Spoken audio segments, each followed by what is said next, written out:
In London, it never took more than a single night to ruin a woman's reputation. Sometimes it took nothing more than a carriage. Black, closed, with curtains drawn, the kind that slipped in through the back entrance of Wexford Manor at midnight. The servants had seen it. Of course they had. And by breakfast, in hushed whispers, they passed it between themselves.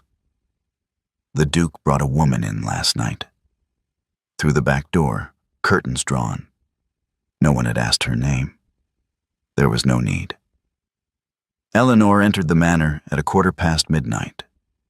Her suitcase was small, light enough to carry in one hand. The head housemaid, Hobbs, had opened the door, held up a candle, and looked at her face for a second. Eleanor had looked back. Neither of them said a word. The corridor was long, stone-floored, cold. Eleanor stopped as she walked. A sound from above, from the upper floor. Small, brief.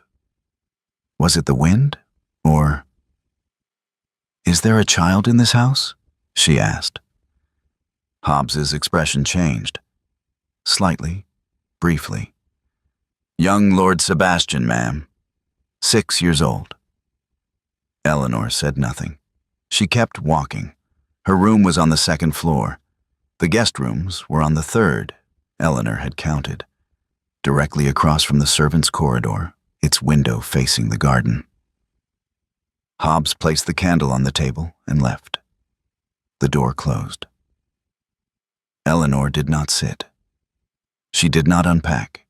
She went straight to the window and gently drew the curtain aside. The garden was dark. She waited. A knock. Soft, twice. James Ashford, Duke of Wexford, stood in the doorway. He had not stepped inside. His hands were clasped in front of him, his jacket still on despite the hour. He looked tired, not in his face, but in his eyes. The kind of exhaustion that sleep does not fix. "Are you settled?" he asked. "Lord Ashford?" Eleanor had not raised her voice. But he stopped.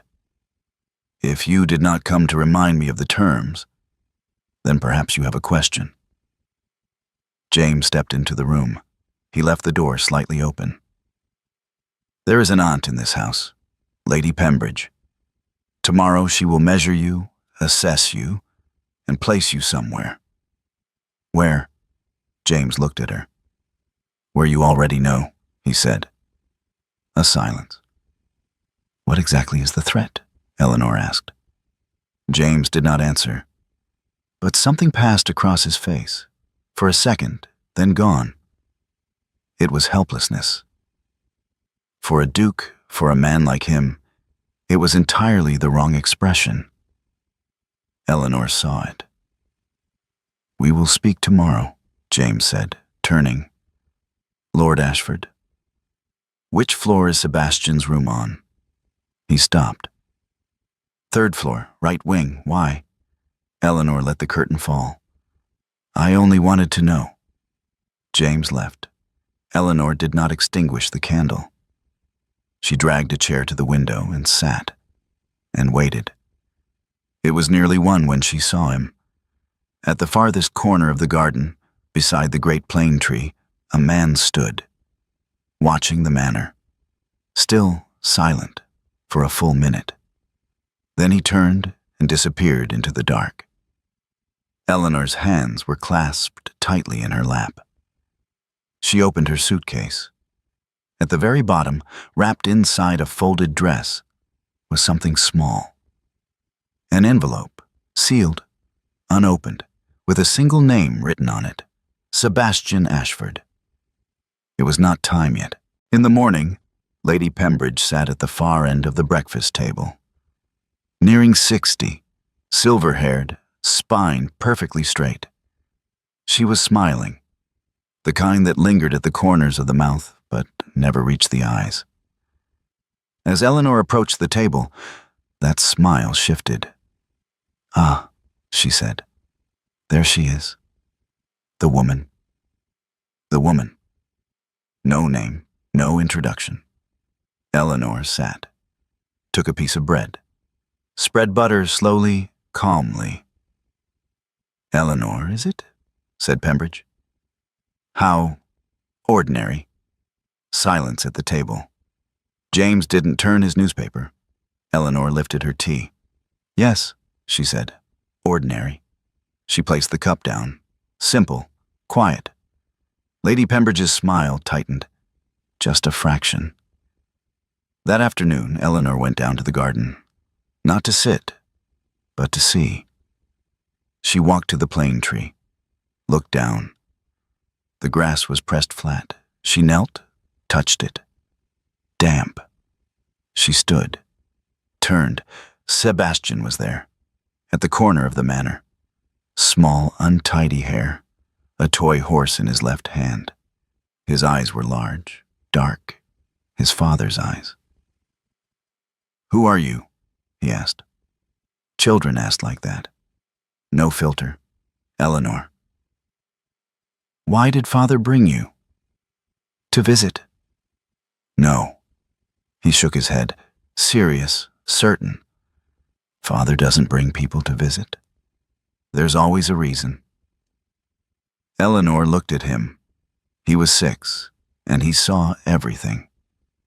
She knelt to his level. "To be your friend," she said. Sebastian thought, shifted the toy horse from one hand to the other. "All right.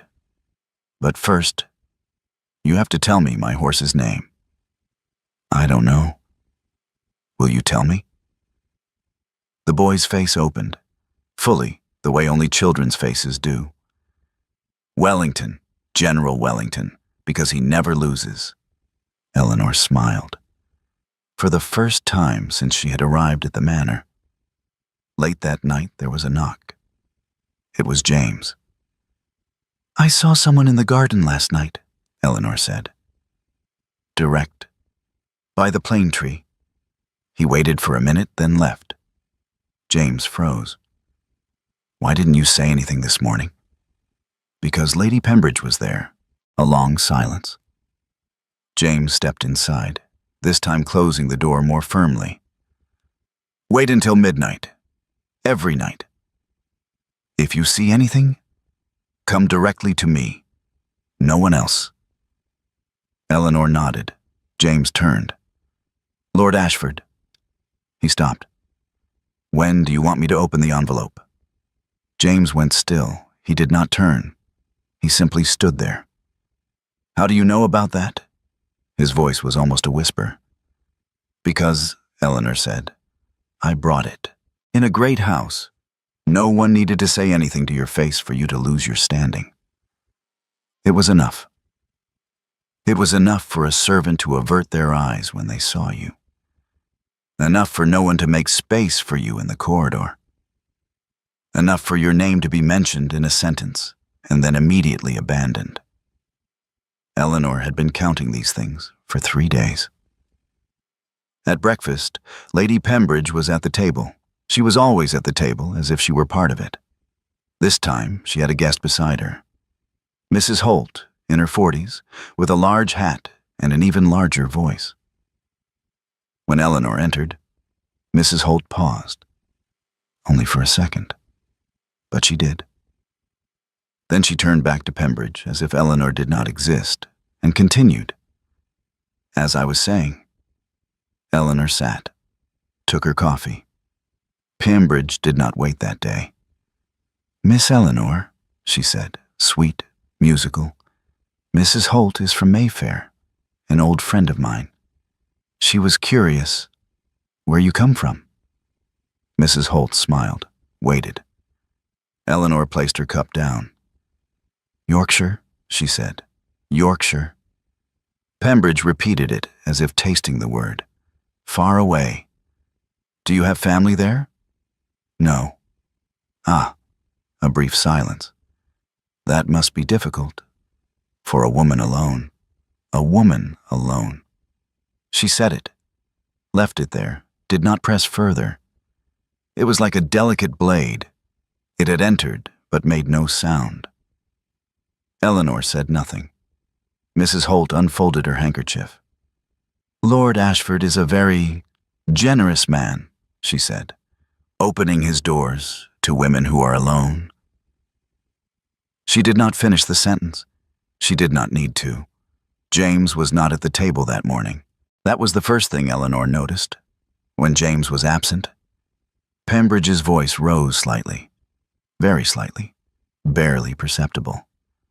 But Eleanor noticed. That afternoon, she found James in his study. She knocked. "Come in." She entered. James was behind his desk, papers before him. He looked up. "Lady Pembridge brought a guest this morning," Eleanor said. She remained standing, just inside the door. "Mrs. Holt." James's pen stopped. "I know," he said. She asked questions. "I know." Eleanor waited. James looked at the pen, then at Eleanor. "Sit," he said. "No need. This will be brief." She stepped forward.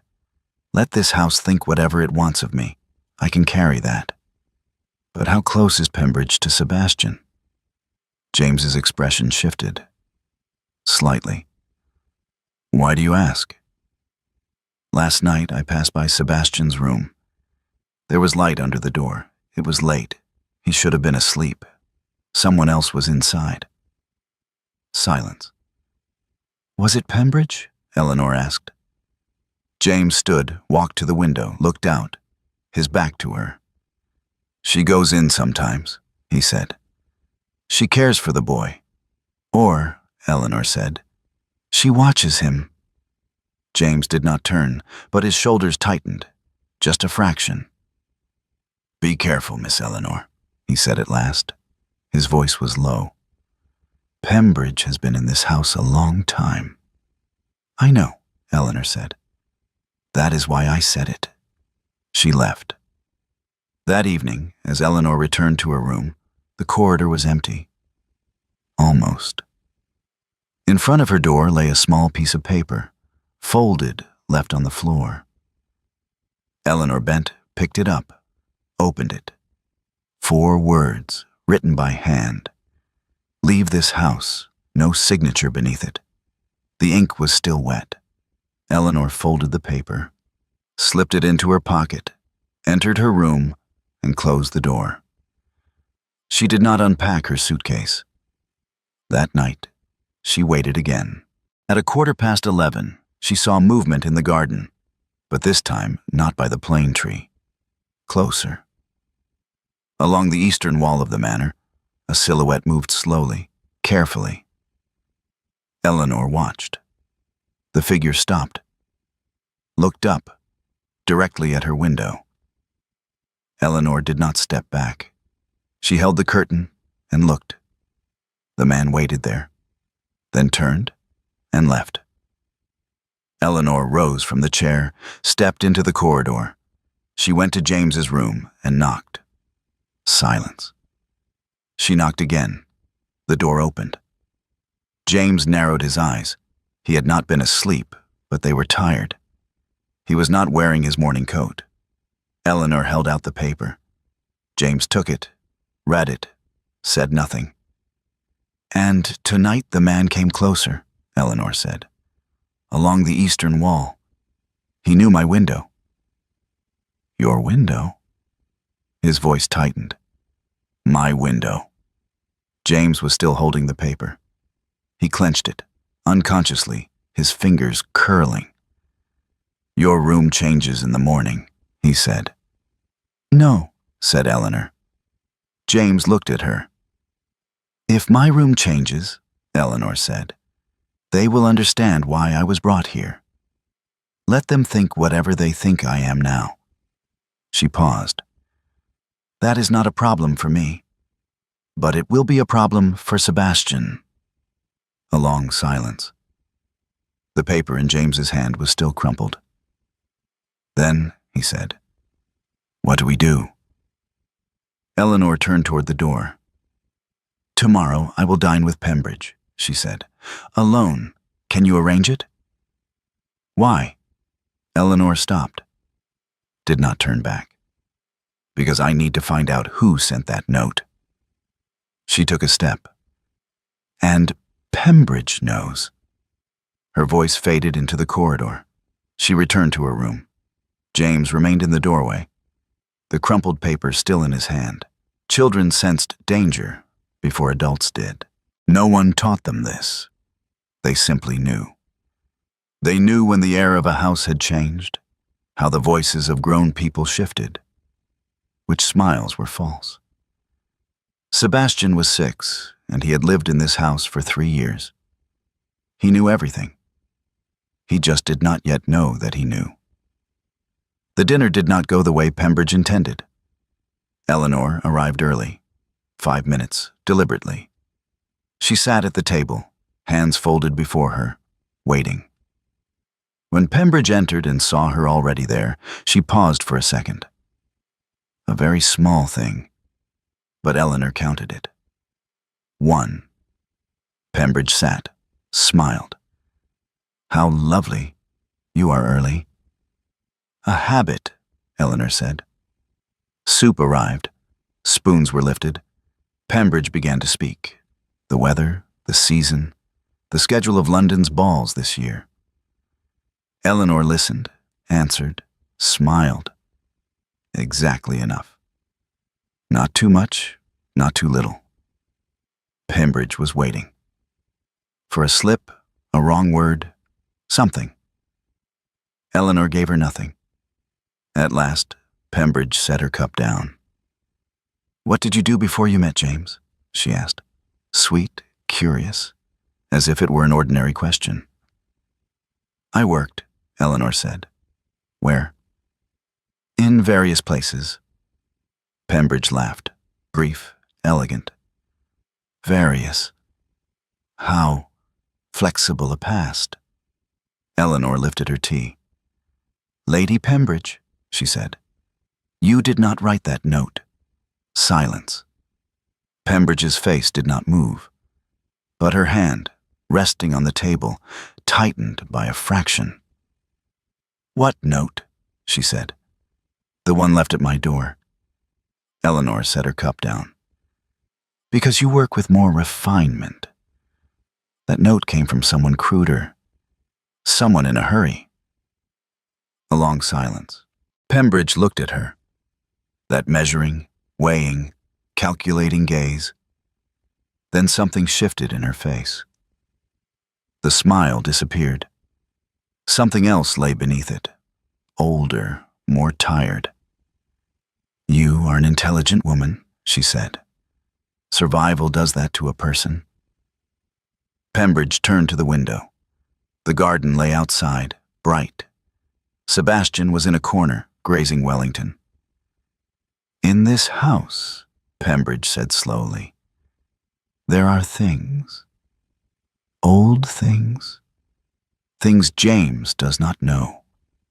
She paused. "Things he must not know." "Is it about Sebastian?" Pembridge turned, looked at her. She did not answer, but not answering was the answer. That afternoon, Sebastian found Eleanor in the garden. He came running, breathless. Wellington clutched tightly. "Eleanor, today I taught Wellington something new." "What did you teach him?" "To sit." He placed the horse on the ground, pressed it down with his hand. "Look, he's sitting." Eleanor watched. The toy horse, of course, kept falling. Its plastic legs would not hold. But Sebastian lifted it each time, set it down again. "You're very patient," Eleanor said. Sebastian shrugged. "Father says patience is necessary." He looked at the horse. "Are you like that too? Patient?" "Sometimes." "Why sometimes?" Eleanor sat on the grass. Sebastian came beside her, kneeling. "Because," Eleanor said, "some things are difficult to wait for." Sebastian thought, serious, brows drawn together. "Are you thinking about my mother?" Eleanor froze.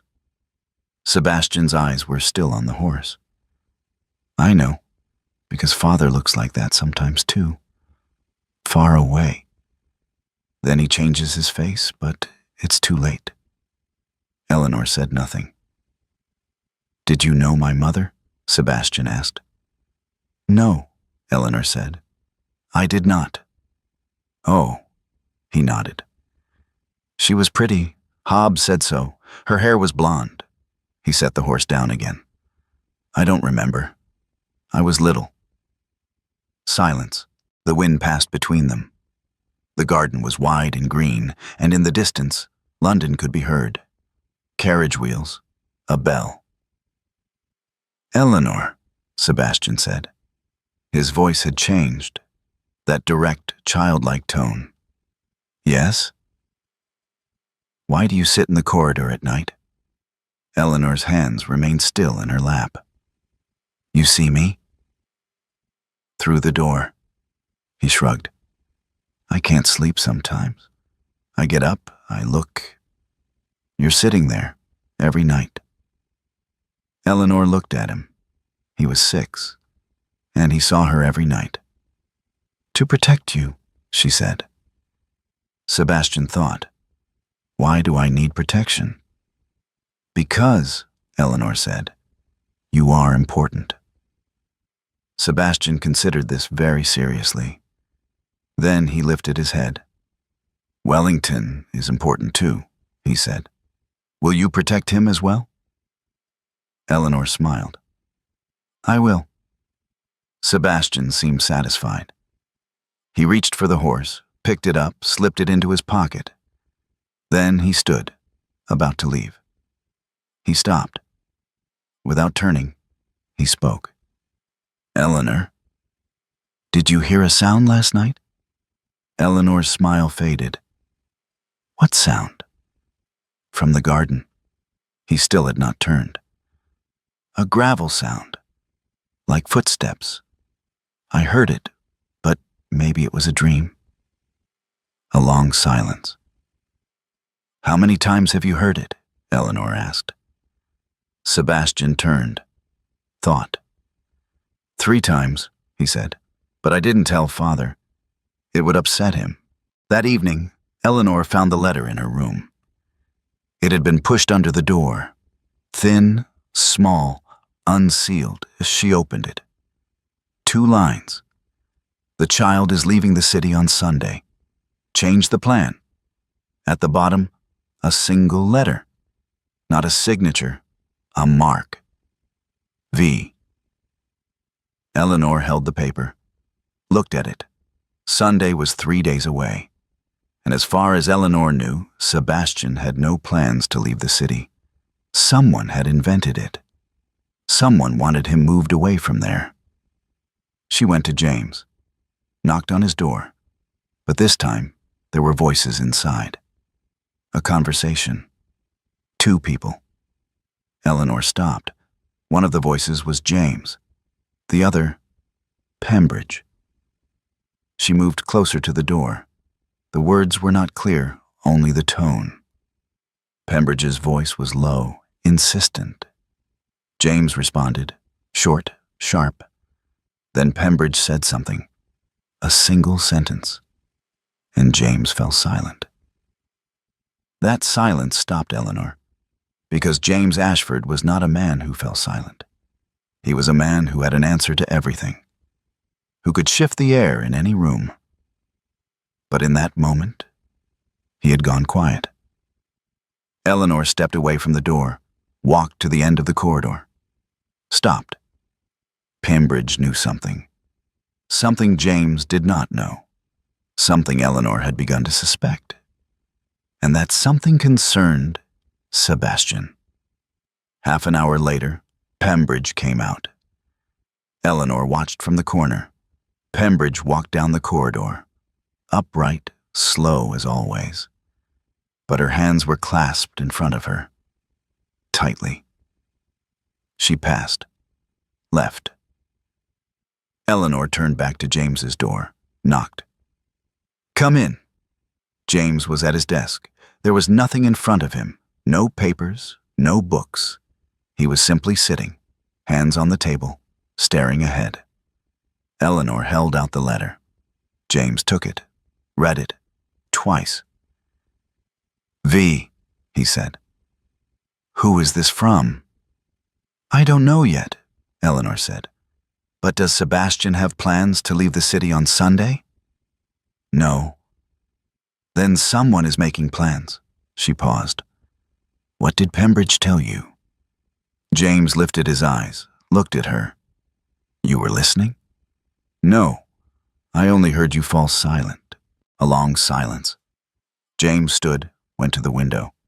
London stretched beyond, gray, restless, tireless. Sebastian's mother had a brother, he said at last. His voice was even, controlled. I did not know. Pembridge told me today.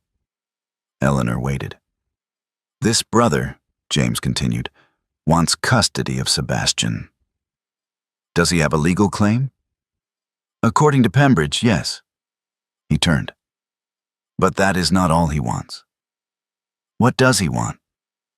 James looked at her, that tired gaze hiding something deeper beneath it.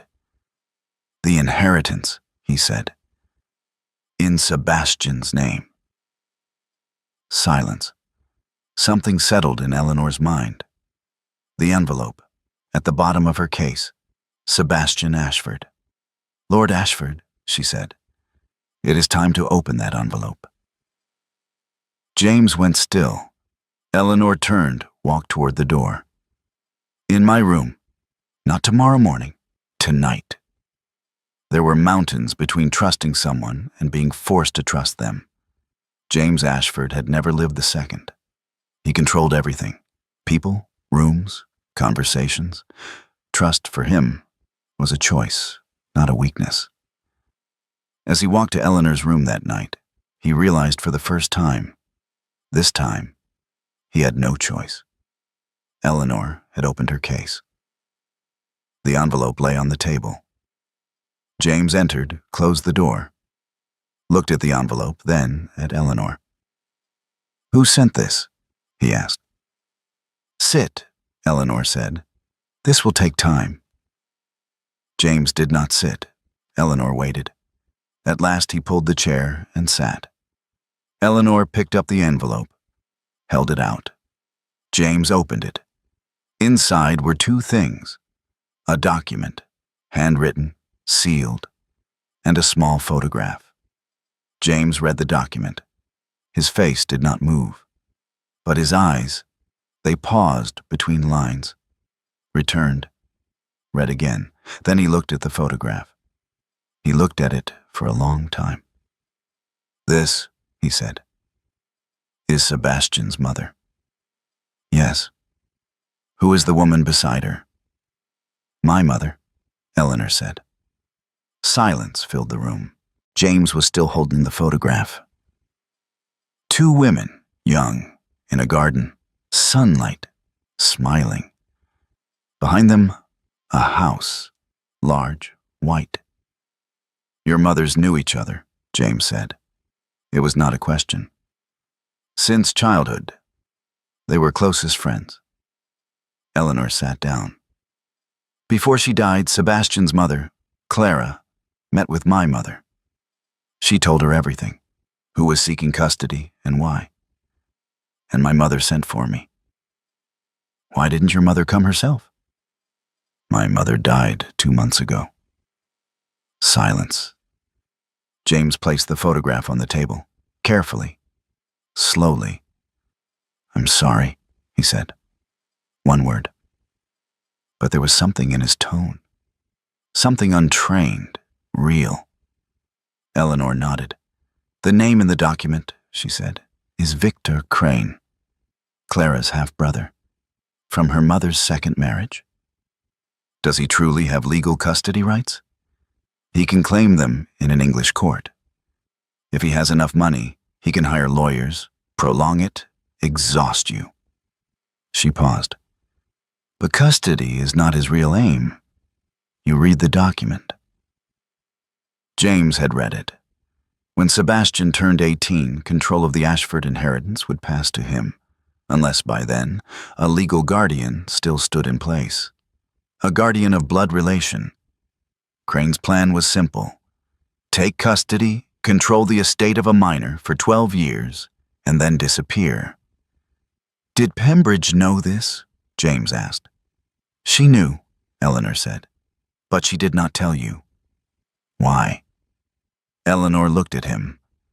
That is something you must consider yourself, she said.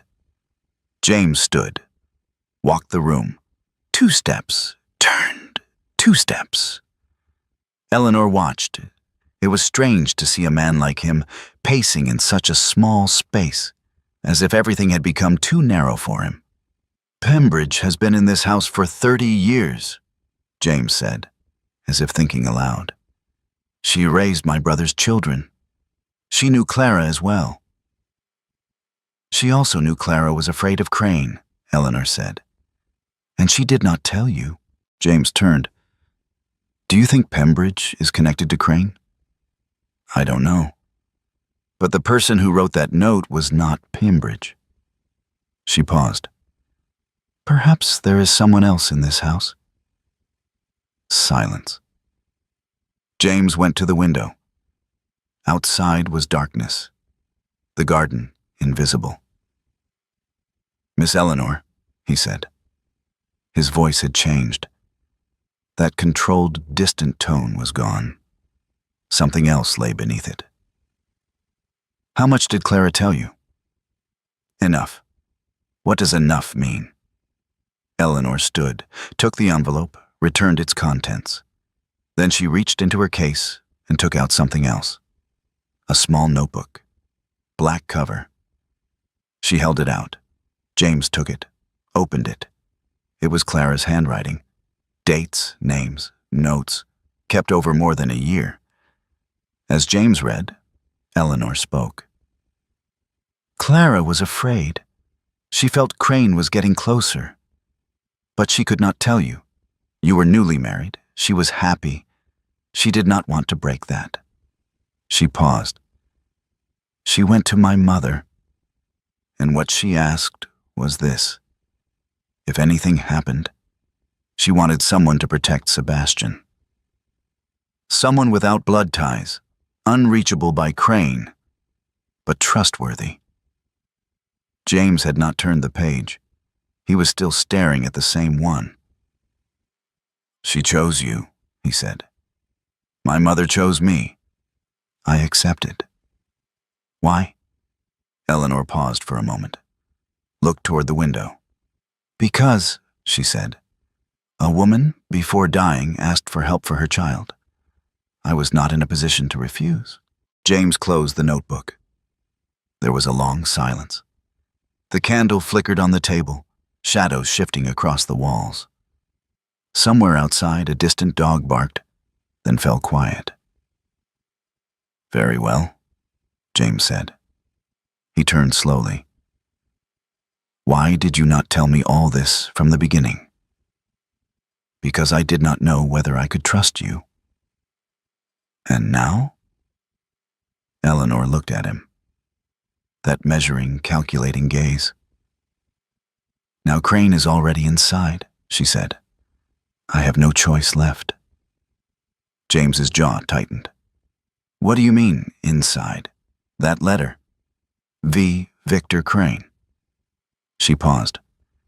He wants Sebastian out on Sunday, away from this house. In the open, in a crowd, an accident becomes much easier. Silence. James's hands clenched at his sides.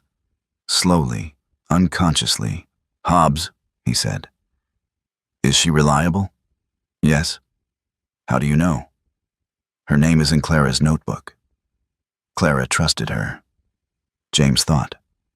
The room carried a heavy air, the weight of decisions, of conversations that could not be undone. Sebastian will not leave the house on Sunday, James said. I know. But once Crane learns that, he will make another plan. Eleanor stepped closer to the table. The real question is, who inside this house is feeding him information? James looked at her. Pembridge, he said. I don't know. Eleanor leaned forward slightly, lowering her voice. But Last night, after I left your room, I saw Pembridge in the corridor. It was late. She already knew what you had in your hands. A long silence. James's face was stone, but something in his eyes shifted. That control, that distance, cracked by a fraction. She has been in this house for 30 years, he said. Not loudly, almost to himself. I know, Eleanor said. Her voice softened. Just slightly, almost imperceptibly. That makes it difficult. James looked at her, directly, for a long moment. You, he said, do not seem to find any of this difficult. Not trusting, calculating, waiting, watching. Eleanor did not step back. Survival does that to a person, she said. It was the second time she had said it. But this time, her voice was different. Heavier, more sincere. James took a step forward. Stopped. The table still stood between them, but the distance had narrowed. Clara trusted you without even knowing you, he said. He stopped. Did not finish the sentence. You cannot, Eleanor said. I am learning. James was about to leave. He took the notebook, took the envelope, walked to the door, stopped. Without turning, he spoke. Do not sit in the corridor tonight. Eleanor frowned. Why? Because, James said, tonight I will. The door closed. Eleanor stood there for a moment, looking at it. Then she went to the window. The garden was dark, silent. No movement.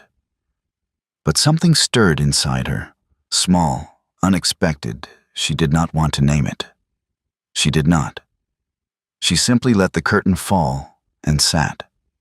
Secrets revealed themselves in two ways.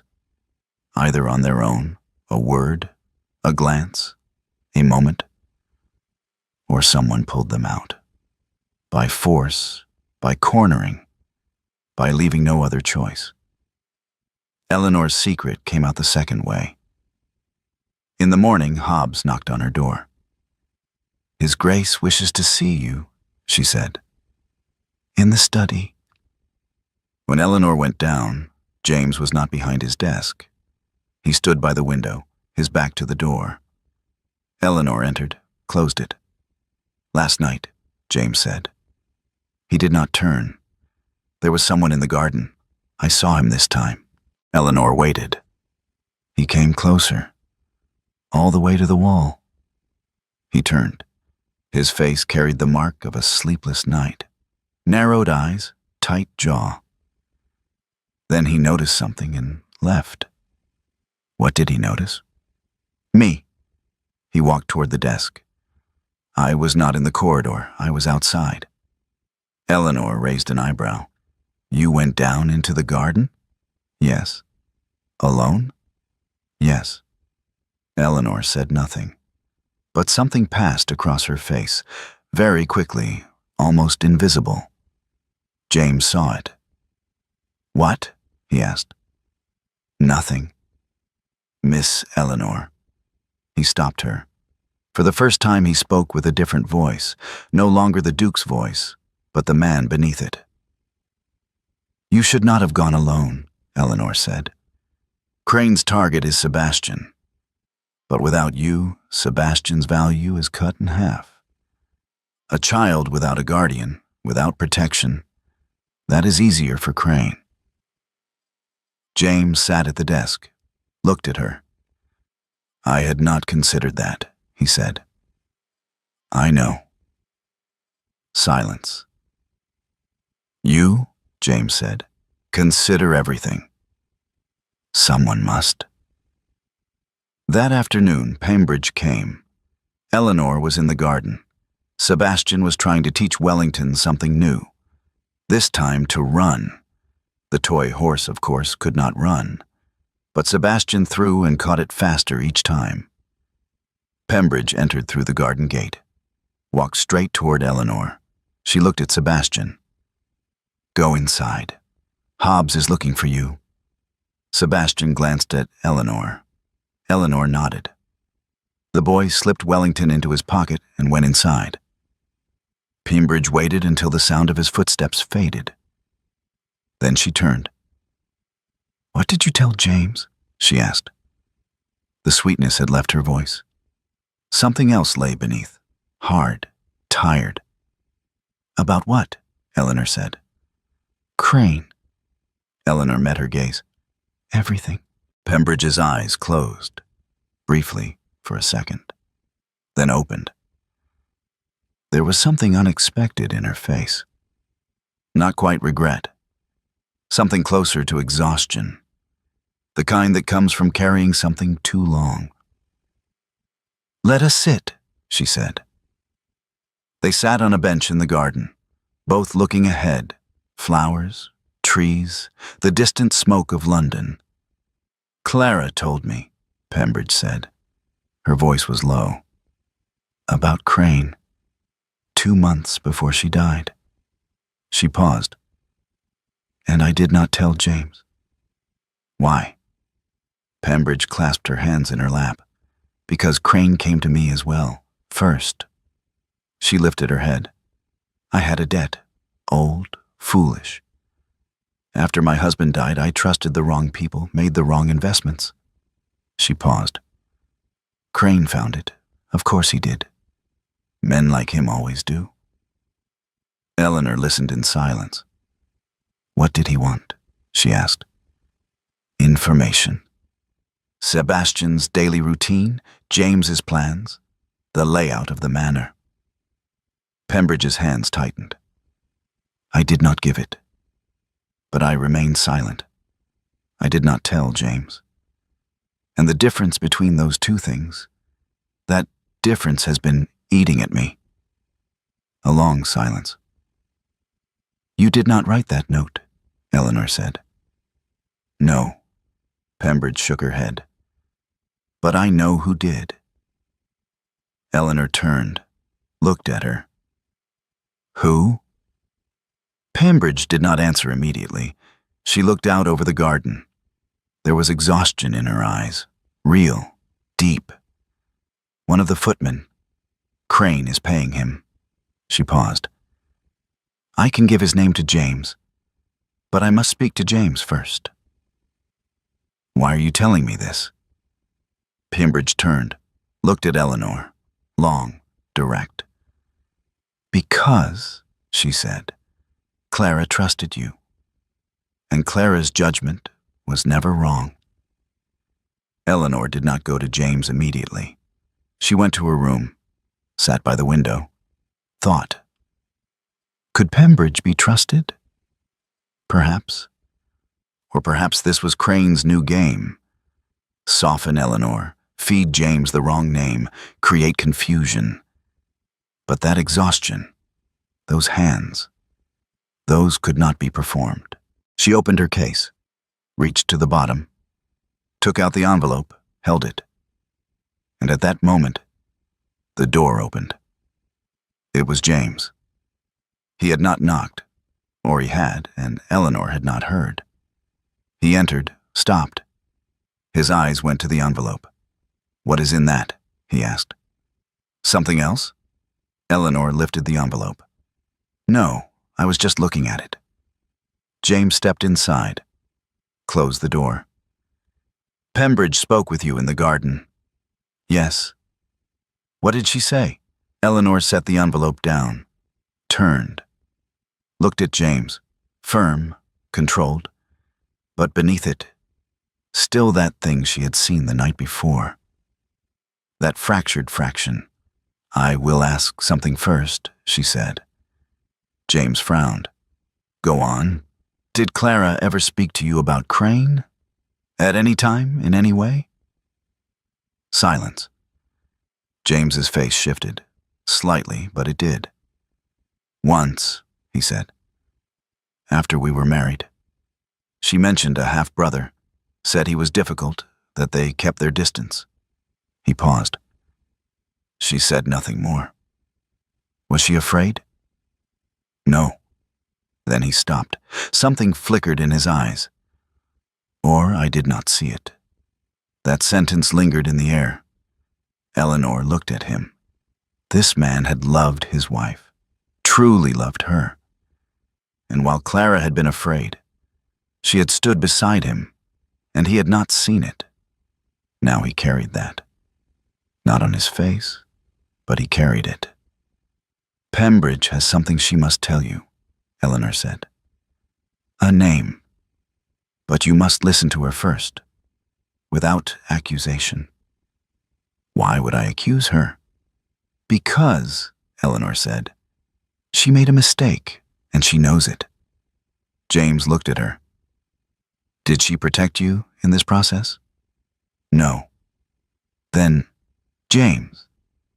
It was the first time she used his name. They both noticed. Eleanor did not pause. Without that name, you cannot find Crane's man inside this house, and you must find him before Sunday. Silence, and James looked at her, that weighing, measuring, deciding gaze. Very well, he said. That evening, Pembridge entered James's study. Eleanor waited outside the door. She did not go in. This conversation was not hers. 10 minutes passed.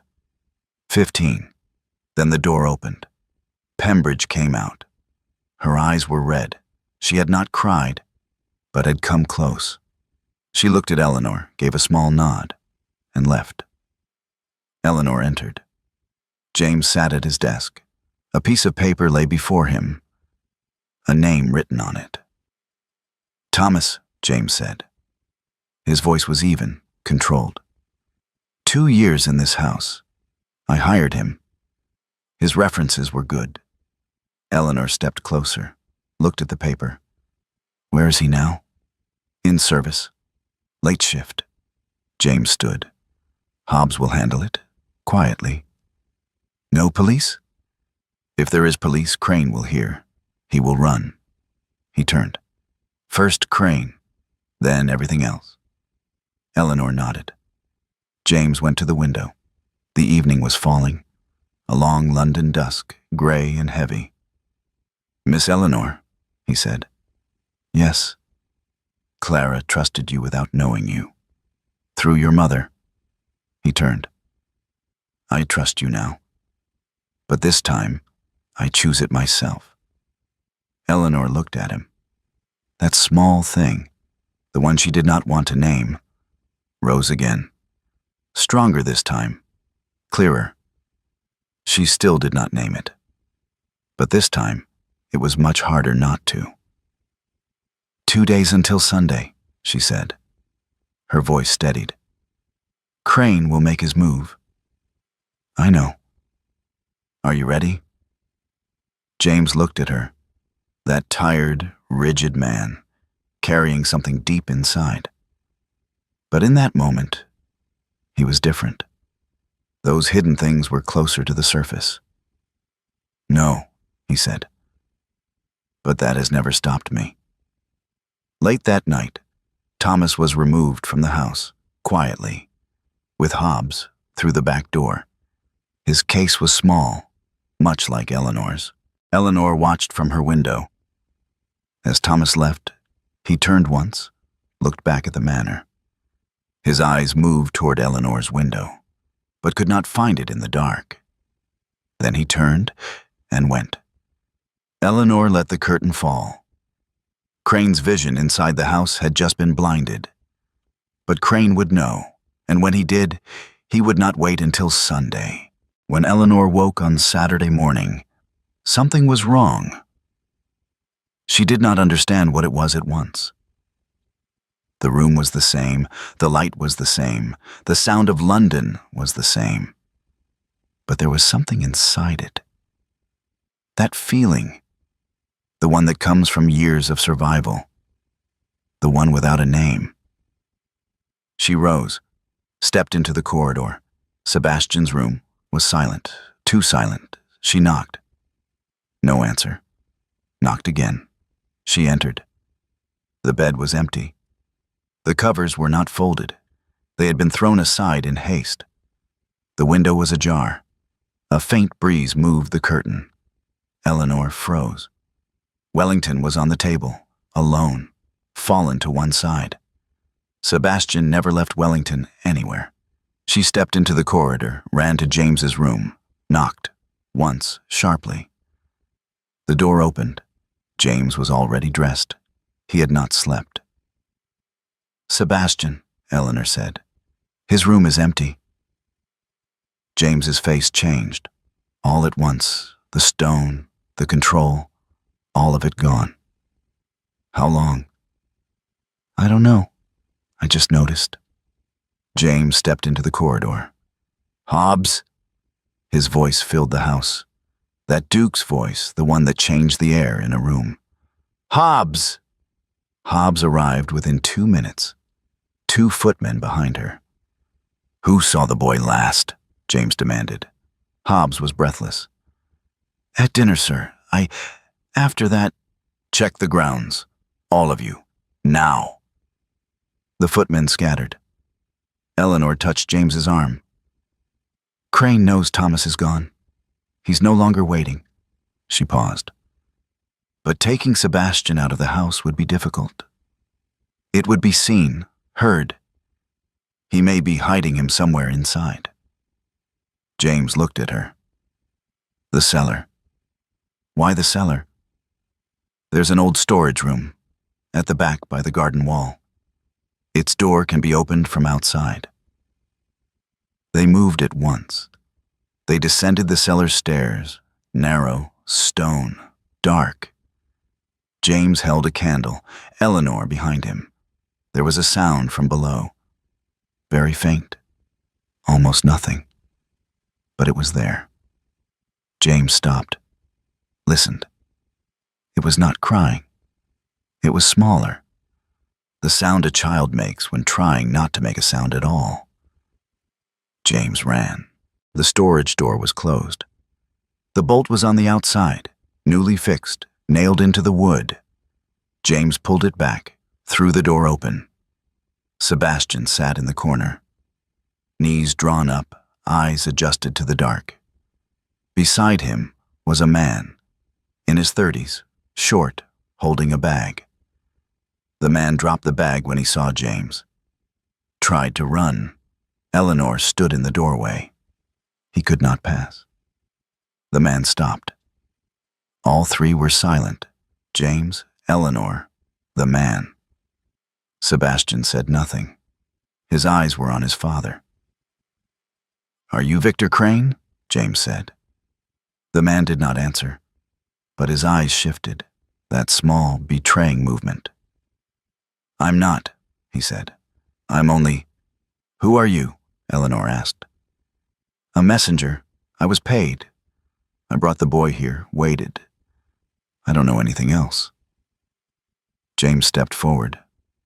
That step, heavy, deliberate. "Where is Crane?" he said. The man swallowed. "I don't know. I swear, there was a meeting point. I was to hand over the boy, take the money." "Where?" The man told him. Fast, trembling, in a single breath. James turned to Hobbs. She stood at the top of the stairs. "The police! Now!" Hobbs left. James dropped to his knees in front of Sebastian, a large man, a heavy man, kneeling on stone. "Are you all right?" he said. His voice barely carried. Sebastian looked at him. His eyes were wet. But he had not cried, just like his father. "I forgot Wellington," he said. James's face broke. For a second, just that second. He opened his arms. Sebastian fell into them. James held him. Tight, long. Eleanor stood in the doorway, watched. Then she turned and went upstairs. That moment was not hers. Crane was caught that morning. He was waiting at the meeting point, unprepared, unready for what came. When the police arrived, he tried to run. He did not get far. Eleanor learned this from Hobbs. In the afternoon, in the kitchen, in a single, brief sentence. His Grace handled it, Hobbs said. Nothing more. Eleanor nodded. That evening, James was in his study. Eleanor knocked. He did not say, "Come in." He rose, opened the door himself. When he saw her, he stepped back, gave her space. Eleanor entered. "Is Sebastian asleep?" she asked. "He is." James turned back to the desk. "Wellington is under his pillow." A brief silence. Outside, the sounds of evening London, carriage wheels, a distant bell, rain beginning. "Crane will stand trial," James said. "My solicitor has been handling it since morning. The custody matter will end as well." "I know." James went to the window, his back to her. "Pembridge will leave. She said so herself. She wishes to go quietly. Perhaps that is best." "Perhaps." The rain grew heavier. Drops gathered on the glass, ran downward. "You will leave as well," James said. It was not a question. Eleanor did not answer. "The arrangement is complete," James said. His voice was steady. "The threat is gone. That was our agreement." "Yes." James turned. Eleanor was still by the door. No suitcase, only standing there, hands clasped before her. "Are you considering leaving?" James asked. "I am," Eleanor said. "And?" Silence. The rain deepened, the room dim. A candle burned, but faintly. Corners remained in shadow. James looked at Eleanor, that tired man, holding something deep within him. But now it was different. Those hidden things were no longer hidden.